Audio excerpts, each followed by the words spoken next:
How do civil defense emergency kits respond to extreme weather rescue? I am Emergency Relief Queen Lisa. Russia, Moscow blizzard. 32,000 people affected, roads closed, heating interrupted. Civil defense emergency kits urgently needed. Disaster relief focuses on compliance, not price. Without certification, bidding impossible. International safety regulations require extreme weather professional standards, suitable for global rescue scenarios.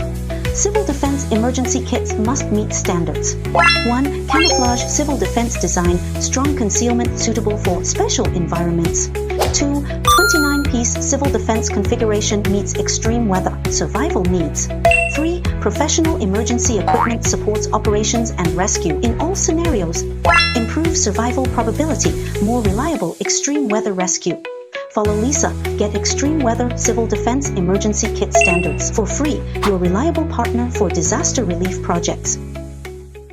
Follow for life-saving gear.